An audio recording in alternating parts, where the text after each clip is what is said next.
Hey guys, welcome back to another Flesh and Blood video. This video is proudly brought to you by the House of Cards, the official sponsor of my stream. Be sure to check out the link in the description below for all of your Flesh and Blood needs. Vigor versus Levia is a very interesting matchup that I genuinely believe Levia is favored in. I think that if you're going to win consistently as Victor, you need to look at every angle that you can to get points back in the matchup, and also you need to get lucky on some clashes. One of your best chances as Victor is to be able to use cards like Test of Strength to block effectively, and then gain cards back to be able to play offense with.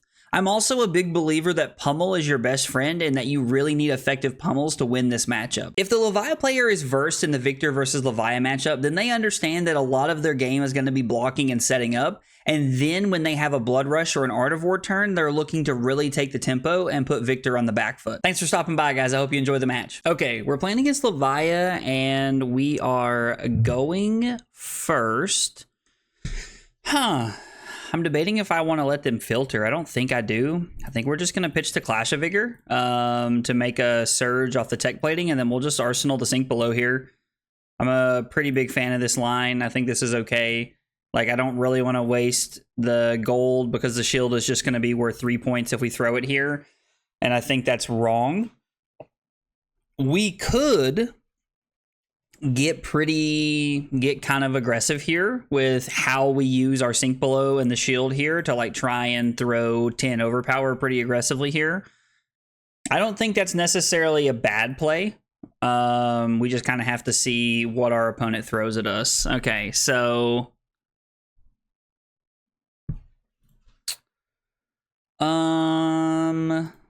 I mean, we can give the sink below here. We could just keep the sink below and take 3. I think that's a better play, actually. I got so like hyper fixated on throwing the sink below here that I think this is a better play. We just get to attack for 10 here using the shield off the surge. I mean, it's a pretty good start for us. Our opponent probably realizes that this is just vanilla damage, so there's nothing to really be scared about here, especially this early in the game. The Golden Sun's best use, in my opinion, is to close out games. Like, anytime we can use the Golden Sun to close out a game, that's what it's there for. But a lot of times we do use it just to, like, get value out of things, and I think getting value out of the shield is perfectly okay there. We're going to look to keep 2 cards. And throw the E-Strike. Probably the Prime to Fight, considering that we have put 2 blues in the bottom of the deck. So this is going to be 7 go again. I mean, I guess they could be on, like, my opponent could be on, like, sink below here. This could be that play. What if I just block Prime to Fight and then give the sink below here? I think that's okay. Actually, let's just go ahead and put this on the bottom. And then that's not bad. Because it means that we... so they did have the Command and Conquer. So I did make a good decision there. That was a good decision on my part then, knowing that we had that there. Let's give the Trounce, and hopefully we win the Trounce here. There's no guarantee that we do, but... Alright, so we won the first one, and now we have a Pummel on top of our deck. Knowing that we have a Pummel on top of our deck, I'm much more inclined to go draw card here so that I can arsenal my Pummel and set up for a better line there.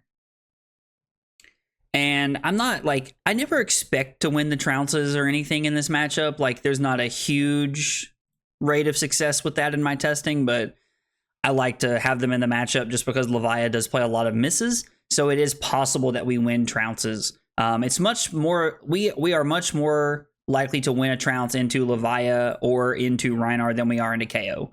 That is 100% for sure. All right, they roll a 4. I mean, they had a 50% chance of hitting a 4 or better, which means we're probably just blocking efficiently here.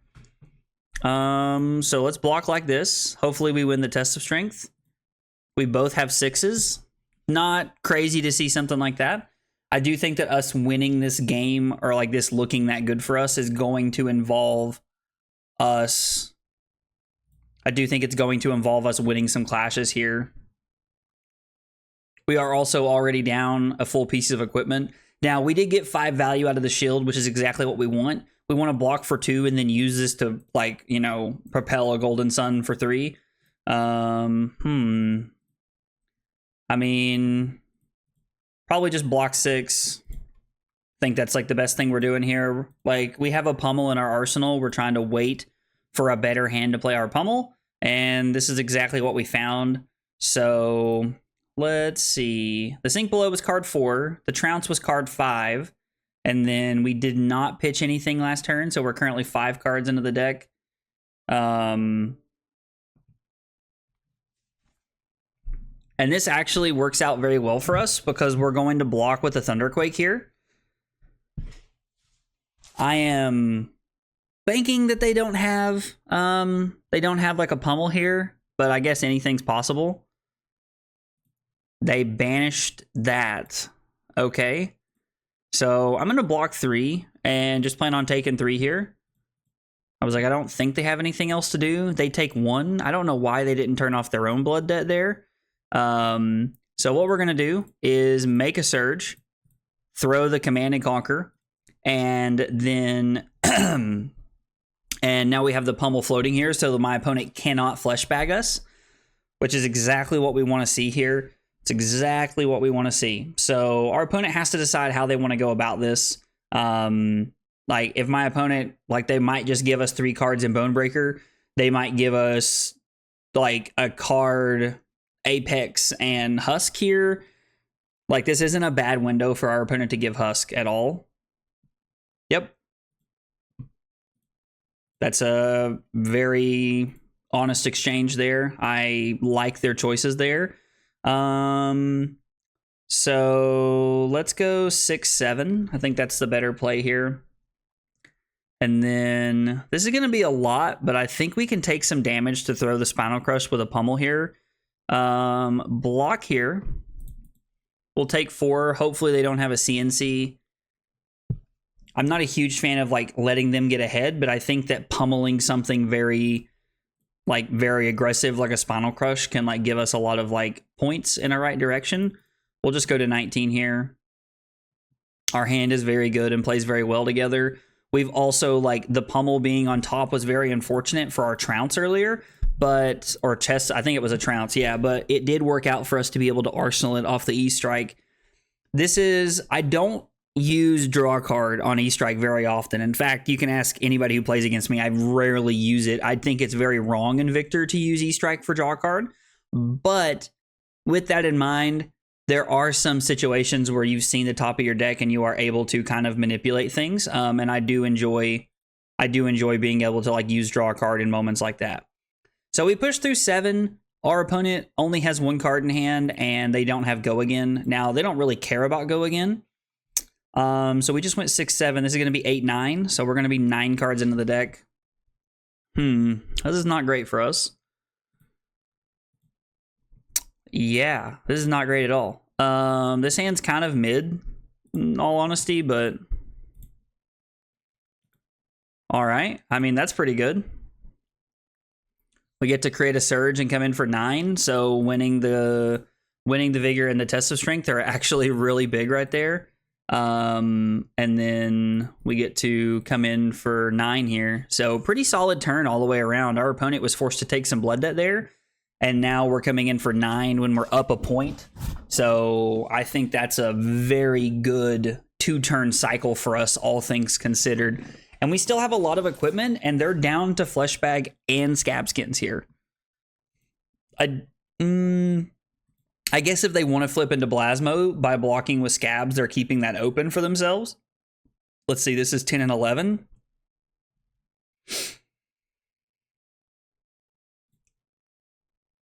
So this is just flip to Blasmo, right? Like, am I crazy? I mean, I guess they could, like, discard and then throw the other claw at me. I kind of want to go to 16, throw Spinal Crush, making a new, like, represent the Pummel again, and then Arsenal Sink Below here.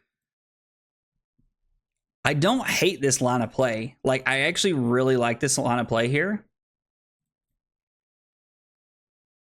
Ooh, it's a Shadowpede. Okay. So, I mean, we can just go to 10, right? I think this is fine. We can just go to 10 here. And then hopefully they give us the Scowling Flush Bag, which is honestly exactly what we want to see.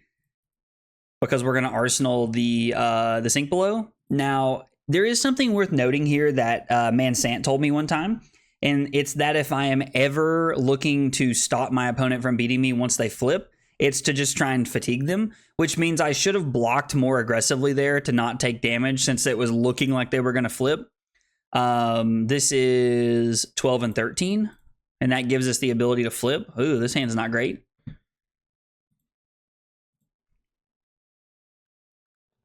I mean, let's just block 7 with the things that we have here.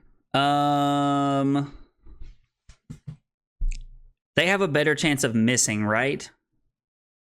Than we do of hitting an 8. So I think we destroy the gold and target our opponent. They hit a Beast Within. So we trounce, tie, and man, so if we put ours on the bottom, we would have been in a much better spot there. But, I mean, it's okay. They're not going to throw anything else at me. Man, that's bad. There might have been a reason to give the Trounce and the Sink Below because of that. It's very unfortunate for me. And I can't even, like, throw anything at them. Yeah, that's not great. This is not great here. I think that was a mistake on my part. Something to make a note of there. I think I just made a mistake flat out in that, right there in that situation. I probably should have given Trounce and the Sink Below.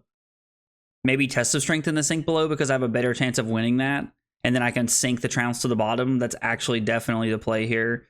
We're going to make a Surge, and we're going to pass. Man, that was a very costly decision on my part. What 3 cards do they have that they can play? Oh, they have 2 cards they can play. A 2 for 7 and a 1 for 6, and that's it? Really?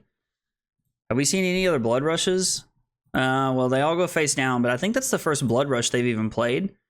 So let's go Cranial Crush and Balance of Justice.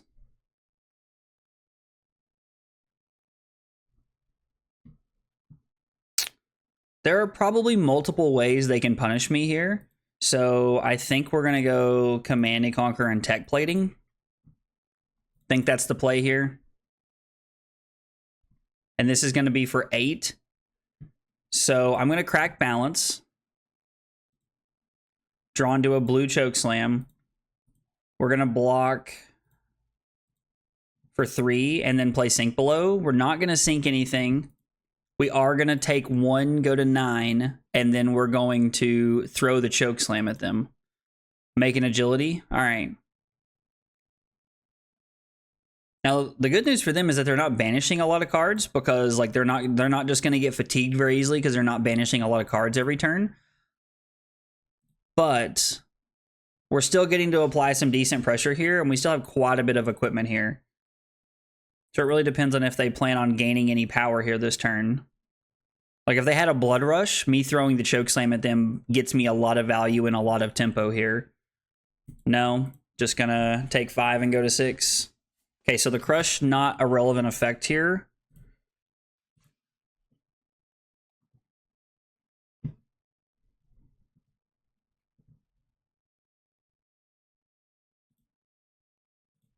More than likely don't get punished for this block here.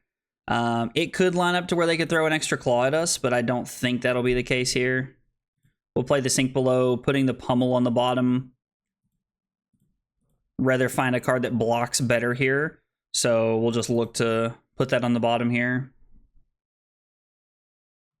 Hopefully we don't get punished. We could. There was potential for us to get punished here. If they had another blue in hand, they could go claw into a 2 for 8. Or a 1 for 6, or, you know, they have quite a few options here that they could get us with, but thankfully they can't. Yeah, we'll just take 1, go to 8, and then we'll swing the hammer at them.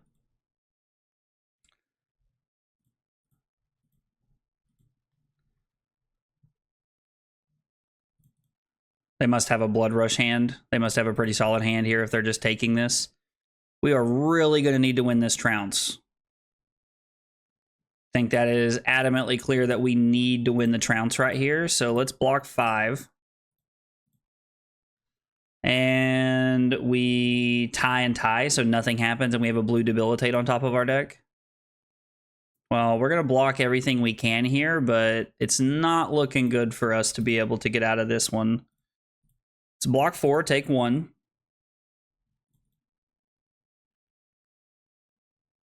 And what's this for 9? So we're going to block 6, take 3, go to 4. Okay. I mean, don't get me wrong, this isn't great for us, but it's okay. Like, it's not the end of the world. We still have some equipment block left if we need it. We don't have any gold to try and close the game out here, unfortunately, but let's block 4. We do win the Vigor, which, like, cool, I guess, but doesn't really matter. We could attempt to block with the Debilitate and then make a Surge and throw E-Strike for 7. Now, we're probably going to have to block with more than that. Uh-oh. Am I just dead?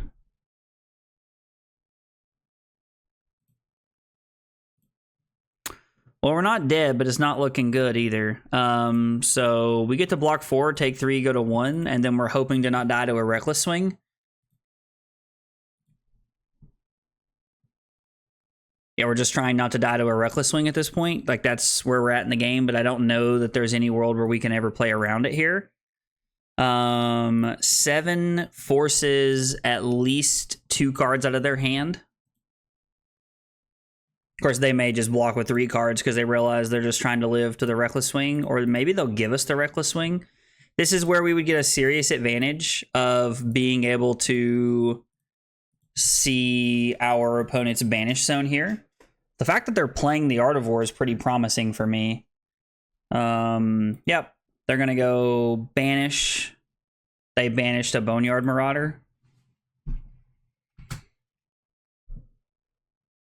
I guess Smashback Elhorn, the Marauder, Artivore, and another unknown card. Probably a no block if I'm guessing, based off of the decision that they made there.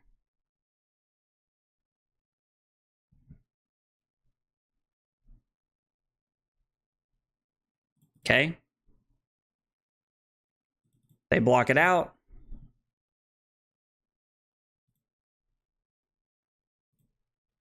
We are going to block 3. Unfortunately, we cannot really make anything great happen here. So I think we're going to Arsenal the Chokeslam, putting the Pummel on the bottom. I mean, we're playing the game in a world where, like, we hope they just don't draw the Reckless Swing, or, like, maybe they don't run it, or maybe it got banished. I don't know. Like, there's a lot of things here that we're just kind of hoping for. Okay. They go to 1. We Arsenal the Chokeslam.